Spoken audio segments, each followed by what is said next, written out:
Prema tome, sakrivanje blagodati, odnosno, aj preciznije da kažemo, nepokazivanje javno blagodati u punom kapacitetu je najbolji način da se sačuvaš zavidnosti, uroka i sihira i ostale stvari.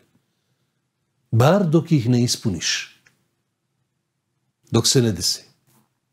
Jer ono što najviše ljude upropasti, njihove planove i poslove i biznise i ženidbe i juda i školovanje i ostalo jeste javno hvalisanje, javni govor, a ti ne znaš ko te čuje, ko zavidi, kome tvoja blagodat predstavlja nedostižan cilj i tako dalje. I zbog toga se u Kur'anu često potencira to pitanje. Evo, na primjer, navešćemo jedan primjer. U suri Nisa, Allah dželešanu kaže da hadara al-qismete ulul kurba. Kada podijeli nasljedstva, prisustvuje rodbina koja ne nasljeđuje. Dajte im nešto. Dajte im nešto od toga. Kažu mnogi mufesiri da je taj u stvari propis došao da sačuva imetak tih ljudi od uroka i zavidnosti. Daj mu nešto da ubiješ tu njegovu želju i taj njegov nefs koji se nalazi u njemu, tako što ćeš mu dati neku hediju i malo to skratiti, prikratiti.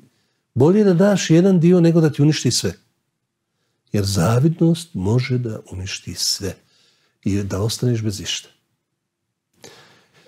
I zbog toga je naš poslanik alejhi salatu vesselam preporučio san kad čovjek spava i sanja nešto lijepo, da se raduje i da taj san govori samo onome koga zna tumačiti i kome vjeruje. Da ne govori svakome. A ukoliko čovjek sanja nešto ružno, da o tome ne govori nikome ništa, da kaže auzu billahi mine šejtanir radžim, pljucne 3 puta na lijevu stranu i ne govori nikome ništa i neće mu nauditi, inša Allah. Jer snovi su jedan od načina kada Allah dželešanu šalje čovjeku neka upozorenja, šalje mu neke radosne vijesti, učvršćenje u vjeri, dunjaluku i tako. Prema tome, san ima jedno ozbiljno mjesto u vjeri i posvećeno mu je puno toga, čak je poslanik alejhi salatu vesselam kazao da je 46. dio poslanstva. Znači, jedan dio poslanstva koji je ostao, poslanici su dobijali objave putem snova ponekad, a ono što je ostalo te objave među ljudima jeste upravo san.